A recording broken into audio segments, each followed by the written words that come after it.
दोस्तों नमस्कार। सवाल 40 का नहीं है, सवाल 53 का है। सवाल शिवसेना की तर्ज पर एनसीपी के टूटने का नहीं है, बल्कि समूची एनसीपी का है। सवाल अजीत पवार का नहीं है, सवाल तो शरद पवार का है। और सवाल सिर्फ महाराष्ट्र की सियासत और सत्ता को साधने भर का नहीं है, बल्कि 2024 को लेकर बिछती हुई नई बिसात का है। इस प्लान के पीछे किसका दिमाग हो सकता है, या आने वाले वक्त में क्या महाराष्ट्र की राजनीति सिर्फ प्लान के आसरे टिकी है? जी नहीं। यह प्लान की बिसात के पीछे कहीं ना कहीं सुप्रीम कोर्ट का वह डर और वो खौफ है जो एक झटके में मौजूदा सरकार जो महाराष्ट्र में चल रही है उसको गैर कानूनी करार दे देगी। यानी मुख्यमंत्री ही अगर अयोग्य घोषित हो गए और उनके साथ वो 15 विधायक भी, और उसके साथ वो सभी विधायक जो शिवसेना छोड़ कर आए, तब क्या होगा?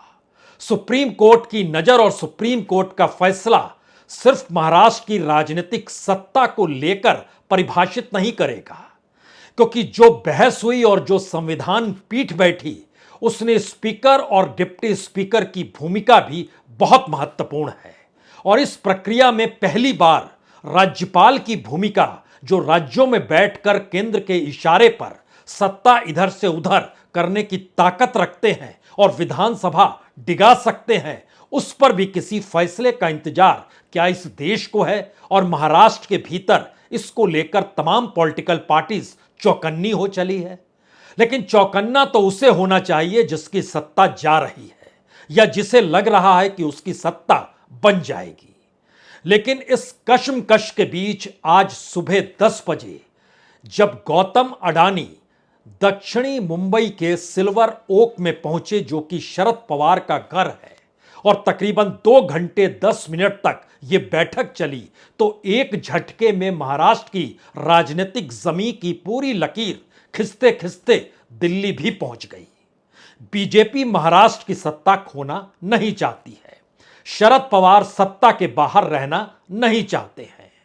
शिवसेना अपनी साख और अपनी पार्टी को दोबारा चाहती है, और नई परिस्थिति में कांग्रेस फिलहाल एक सहयोगी से हटकर और कुछ भी नहीं है।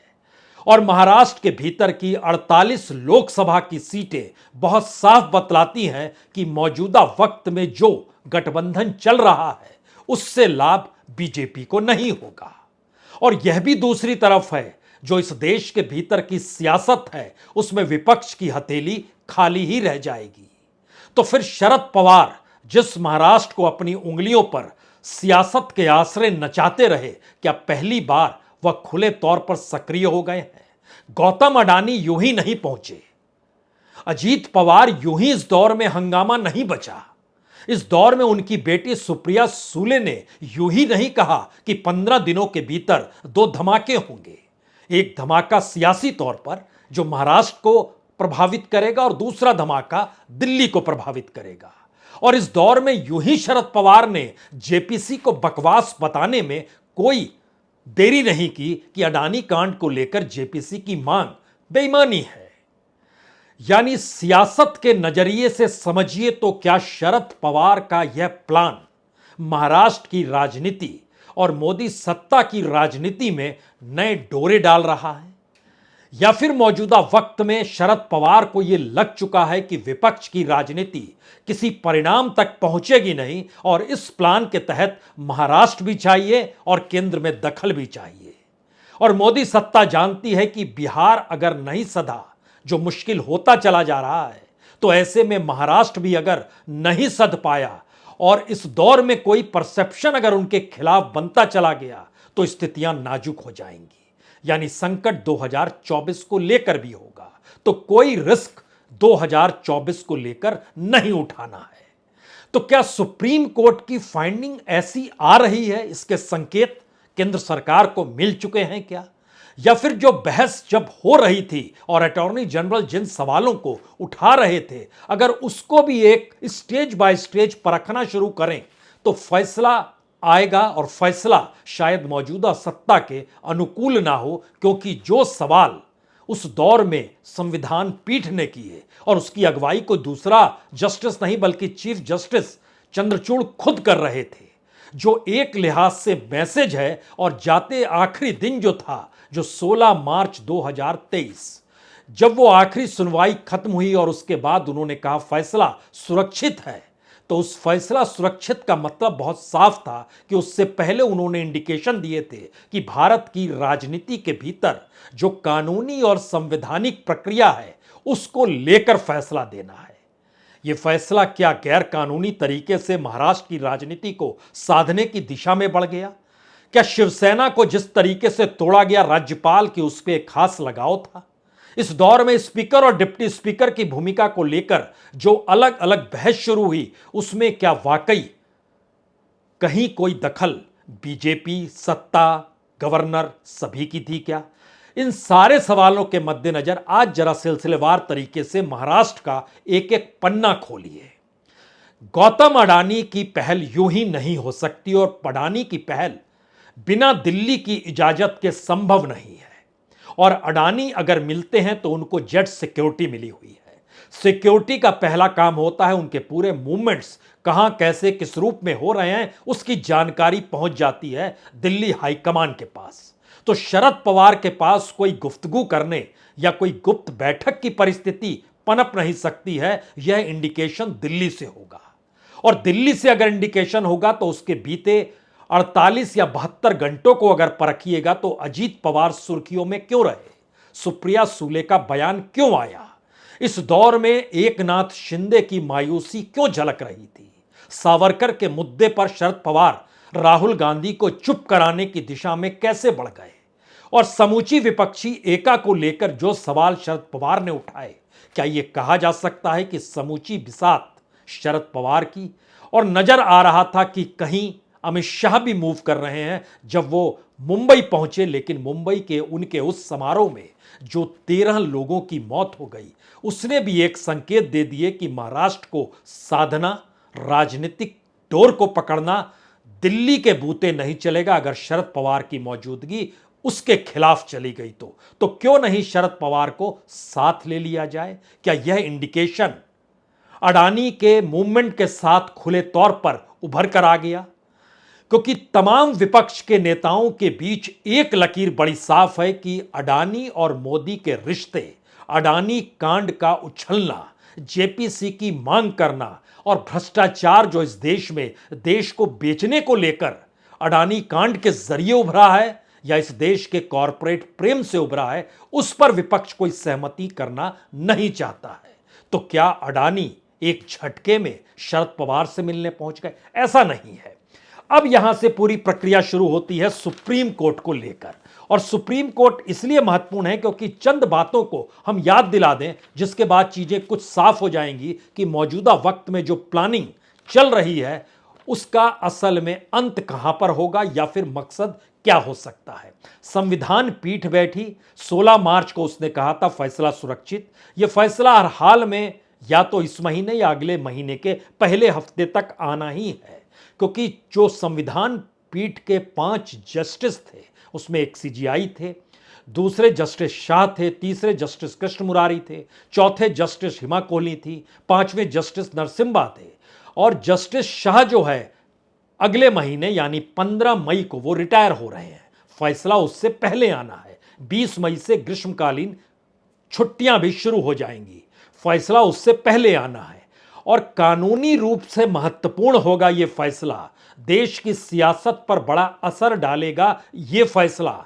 गवर्नर की भूमिका क्या हो सकती है ऐसे मौकों पर जो कोई पार्टी सत्ता में रहते हुए टूट रही हो, उसको लेकर भी प्रभाव डालेगा यह फैसला। स्पीकर और डिप्टी स्पीकर को लेकर प्रभाव डालेगा यह फैसला। अगर प्रभाव डालेगा, जो इंडिकेशन इसलिए लगे क्योंकि जिस तरीके से 16 एमएलए की अयोग्यता का सवाल, जिसमें खुद मुख्यमंत्री भी शामिल है, और जो विभाजन हुआ शिवसेना का, जो विलय हुआ बीजेपी में, जो दल बदल हुआ शिवसेना से निकलकर बीजेपी के साथ जाने की प्रक्रिया में, संवैधानिक नजरिया क्या कहता है, यह बहस मुहाइज में ही लगातार सामने आता चला जा रहा था। और इस बीच में चुनाव आयोग का फैसला, जिसमें उसने शिवसेना छीन ली, नाम छीन लिया, पार्टी चिन्ह को छीन लिया, संपत्ति छीन ली, अधिकार और नाम सब कुछ तो छीन लिया, तो क्या यह एक प्लान ऐसा है जिसमें उद्धव ठाकरे को अपनी पुरानी ताकत मिल जाए? यानी जो उद्धव ठाकरे मौजूदा वक्त में शहीद हैं या जिनके प्रति बहुत ही सहानुभूति महाराष्ट्र के भीतर है, अगर उसको लौटा दिया जाए तो एक झटके में शिवसेना अपनी राजनीतिक पहचान उसी हिंदुत्व के आश्रय जिएगी जिसमें उसके साथ कांग्रेस खड़ी नहीं होती थी। या फिर इस दौर में ट्रांसफॉर्मेशन हो गया है क्या? यह सवाल महाराष्ट्र के भीतर भी और यह सवाल कांग्रेस के भीतर भी। एनसीपी तो वहीं से निकली है, उसे वहीं देखना समझना है। शरद पवार उससे आगे की राजनीति इस रूप में नहीं साधना चाहते हैं जहां पर केंद्र की सत्ता उनके खिलाफ रहे, और एक लंबी फेरिस्त है। तो एक एक पार्ट कब किसने किस रूप में कहा, उससे पहले जरा यह समझिए कि अगर स्पीकर के खिलाफ रिमूवल का नोटिस लंबित होता है तो उस दौरान स्पीकर सदस्यों की अयोग्यता के मुद्दे पर फैसला नहीं कर सकता है। क्या इसको लेकर मंथन रचा गया और जो स्पीकर का जो पूरा फैसला था या डिप्टी स्पीकर का फैसला था, वह क्या इस दौर में कटघरे में आ गया है जिस फैसले का इंतजार हो रहा है? राज्यपाल ने उद्धव ठाकरे को बहुमत साबित करने को कहा। उद्धव ठाकरे ने इस्तीफा पहले दे दिया और राज्यपाल ने शिंदे को आमंत्रित कर दिया कि आप शपथ लें। दो बातें फिर निकली। शिंदे को आपने आमंत्रित क्यों कर दिया? यह तो इंटरनल पॉलिटिक्स का मामला था। दूसरा, जब उद्धव ठाकरे ने इस्तीफा दे दिया तो उस सरकार को दोबारा कैसे बनाया जाए, क्योंकि उसने विधानसभा के भीतर बहुमत हासिल करने से कन्नी काट ली, दरकिनार कर लिया खुद को। तो क्या उद्धव ने जब सीएम रहते हुए खुद ही इस्तीफा दे दिया और विश्वास मत को सामना करना नहीं चाहा, तो उनकी सरकार को दोबारा कैसे बुलाया जाए, यह भी चर्चा के विषय में है।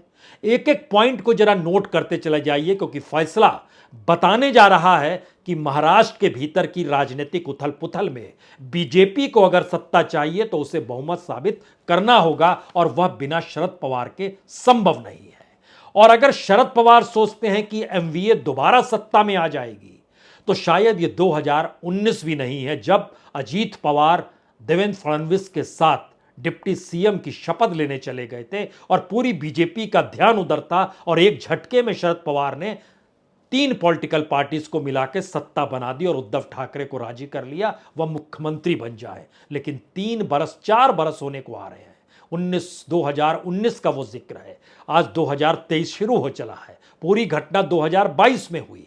तो उस 3 बरस के भीतर की परिस्थितियों में अगर राज्यपाल ने गलती की और उद्धव सरकार को क्या दोबारा बहाल किया जा सकता है, यह भी एक मुश्किल सवाल है जो असंभव सा है, क्योंकि इन 40 विधायकों का क्या होगा। और संख्या और मैथमेटिक्स बड़ा काम करता है। तो क्या शिवसेना की टूट आंतरिक मामला थी, गवर्नर बीच में जानबूझ के कूद गए? निर्धारित सुप्रीम कोर्ट को करना है, जो वो करेगा। और ध्यान दीजिए, तो इसमें सिब्बल हो, अभिषेक मनु सिंघवी हो, या फिर देवदत्त कामत हो, या अमित आनंद तिवारी हो, चारों के चारों वकीलों ने बहुत साफ तौर पर किया कि राज्यपाल ने राजनीतिक दखल किया, उद्धव सरकार बहाल हो। दूसरी तरफ महेश जेठमलानी, एनके कौल, महेंद्र सिंह जो कहते रहे कि दरअसल जब फ्लोर टेस्ट का सामना नहीं किया और उद्धव ठाकरे ने इस्तीफा दे दिया, बहाली उनकी दोबारा कैसे हो सकती है? जब जा रहे थे तब उनको बताना चाहिए था उनके पास कितनी ताकत है। ऐसे में मौजूदा राजनीति पर महाराष्ट्र के भीतर आए उससे पहले एक हिस्सा और समझिए। चीफ जस्टिस कहते हैं, जो पूरी सुनवाई हो रही थी 16 मार्च से ठीक पहले की बात है, राज्यपाल को खुद से सवाल पूछना होगा, आप लोग 3 साल क्या कर रहे थे? अगर चुनाव होने के 1 महीने बाद यह होता और अचानक बीजेपी को दरकिनार कर कोई कांग्रेस में शामिल हो जाता, कुछ हो जाता, तो अलग बात होती। लेकिन 3 साल ये आप एक साथ रहते हैं और अचानक एक दिन 34 लोगों का समूह कहता है कि असंतोष है, और पार्टी में असंतोष अपने आप में राज्यपाल को विश्वास मत बुलाने का औचित्य नहीं ठहराता है। राज्यपाल इस बात से बेखबर नहीं हो सकते कि 3 दलों के गठबंधन में असहमति सिर्फ एक दल की होती है, तो उसके बावजूद भी वो नहीं संभाल पाए। यानी पहला मैसेज, सुप्रीम कोर्ट जो फैसला देने जा रहा है वो महाराष्ट्र की राजनीति में मौजूदा सरकार की चूल्हे हिला सकता है। यह पहला संदेश है।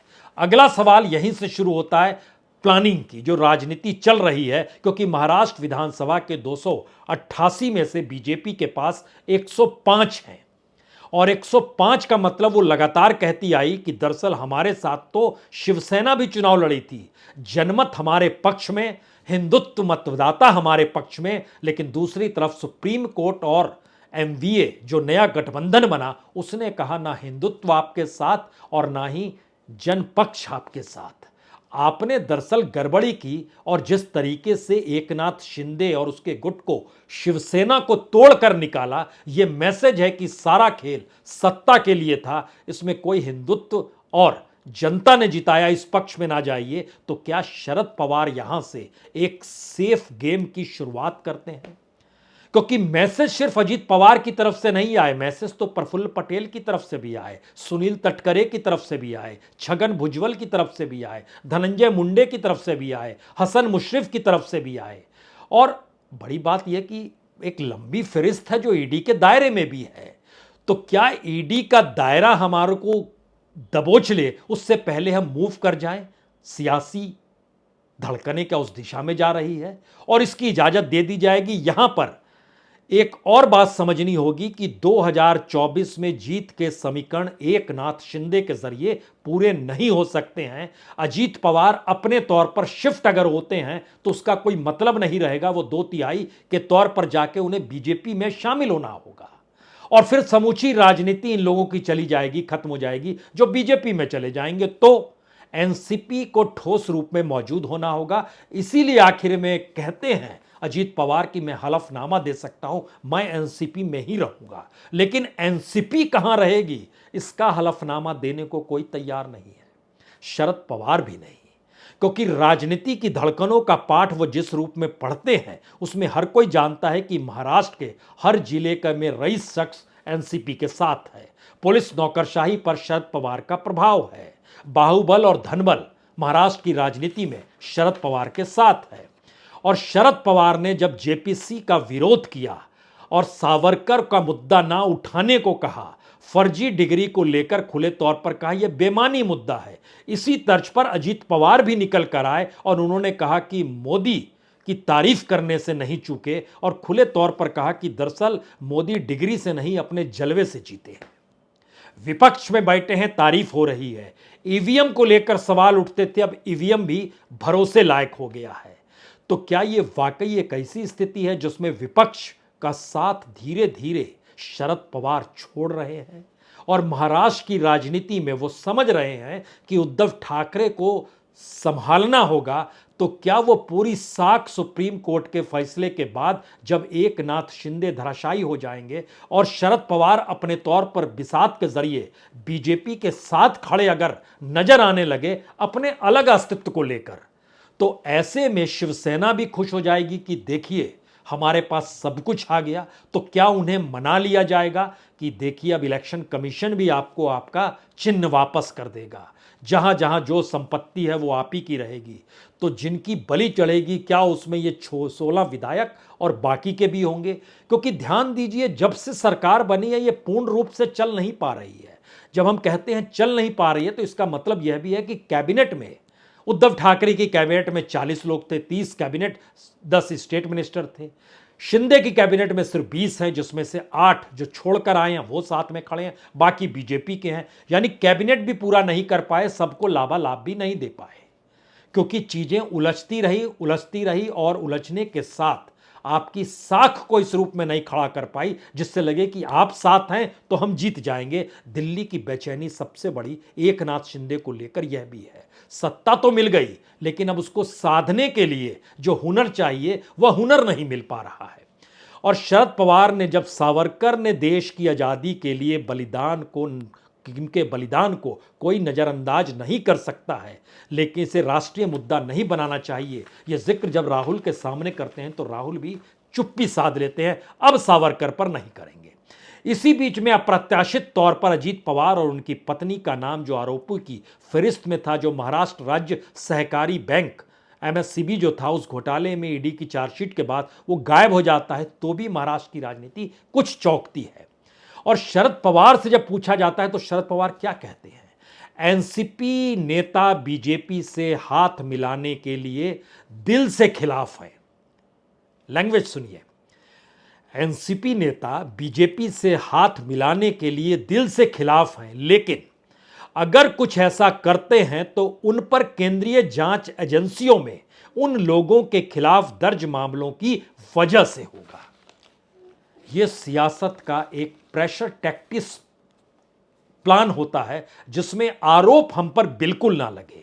और हम जब आपसे जिक्र कर रहे हैं कि ध्यान दीजिए, उद्धव की सरकार में Eknath Shinde urban development minister थे, उनके पास पब्लिक वर्क भी था, स्टेट बॉर्डर डिफेंस भी था, लेकिन अब वो मुख्यमंत्री हैं और उनके पास सिर्फ 20 लोग हैं कैबिनेट मिनिस्टर के तौर पर, जिसमें से जो 8 हैं, जिसमें गुलाब राव पाटिल है, शंभू राजे देसाई है, संदीपन राव भुसरे है, उदय सावंत है, तानाजी सावंत है, अब्दुल सत्तार है, दीपक केसरकर है, संजय राठौड़ है, यही लोग हैं। और इनकी विधानसभा की कॉन्स्टिट्यूंसी को देखिए तो जलगांव ग्रामीण, पाटन, पैठन, रत्नागिरी, परौदा, सिलोई, सावंतवाड़ी, दिग्रस, डिगाने में कितना वक्त लगेगा और डिगने में कितना वक्त लगेगा अगर सियासत एक झटके में उलट जाती है तो।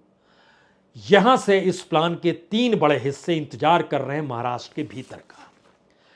अडानी साथ खड़े हैं। मुलाकात के बाद यह साफ हो गया कि विपक्ष के भीतर की एका से हमारा कोई मतलब नहीं। हम उस राजनीति को साधना जानते हैं जो राजनीति सत्ता के लिए होती है, विपक्ष में बैठे रहने के लिए नहीं होती है। सत्ता साधेंगे हम, आज नहीं, जब 28 बरस के थे तब भी सत्ता साधी थी और उस वक्त भी मुख्यमंत्री बन गए थे। पहला सवाल यह है, सत्ता साधने का हुनर इस प्लान का पहला हिस्सा है। दूसरा हिस्सा, जो एकनाथ शिंदे हैं उनको अगर खारिज करते हुए उद्धव ठाकरे की ताकत लौटा दी जाए तो क्या शिवसेना और एनसीपी के बीच ताल्लुकात बने रहेंगे और उसी रूप में प्रगाढ़ रहेंगे जहां पर शिवसेना भी शरद पवार को मानती है और शरद पवार भी शिवसेना को मानते हैं? तब यहां पर एक तीसरा सवाल निकलता है, कांग्रेस कहां है?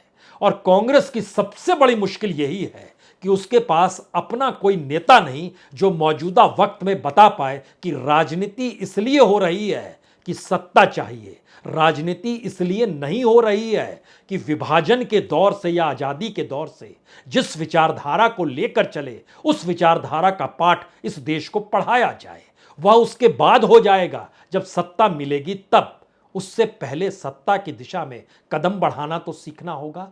तो क्या महाराष्ट्र की राजनीति में एक झटके में कांग्रेस की जो पूरी राजनीतिक जमीन है वह खिसक जाएगी? शरद पवार अपने तौर पर अपने ऊपर आश्रित शिवसेना को भी कर लेंगे और शिवसेना भी आश्रित हो जाएगी, या फिर जो सब कुछ छिन चुका है उसमें किसी चुनाव में यह फैसला होगा? क्योंकि उपचुनाव के वक्त बीजेपी ने महसूस किया, वो कस्बा का इलाका हो या एक दूसरे उपचुनाव में, उसकी हैसियत अकेले नहीं है। बीएमसी चुनाव इसीलिए नहीं हो पा रहे हैं क्योंकि कुछ भी गंवाने की स्थिति में बीजेपी नहीं है। वो जानती है मैसेज बड़ा होगा, परसेप्शन और बड़ा होगा और वो सिमटते चले जाएंगे। तो क्यों नहीं महाराष्ट्र की राजनीति के उस दिमाग को ही साथ ले लिया जाए जिसे हुनर आता है महाराष्ट्र की राजनीति को साधते हुए समूचे देश में विपक्ष की राजनीति को साधना, जो कि खुद कॉरपोरेट प्रेमी है। तो दरवाजे पर अडानी का होना एनसीपी की सियासत का धीरे धीरे उस माहौल को बनाना जिसमें महाराष्ट्र की राजनीतिक सत्ता चुनाव की दिशा में ना जाए। और तीसरा, 2024 को लेकर एक नई बिसात महाराष्ट्र के भीतर और देश के भीतर पैदा हो जाए। इन 3 दृष्टिकोण को जहन में रखिए। आज नहीं तो कल फैसला आ ही जाएगा सुप्रीम कोर्ट का। सवाल सिर्फ एक है, उस फैसले के आने से पहले यह शह और मात का खेल होगा या फैसला आने के दिन यह शह और मात का खेल होगा। बहुत बहुत शुक्रिया, बहुत बहुत शुक्रिया।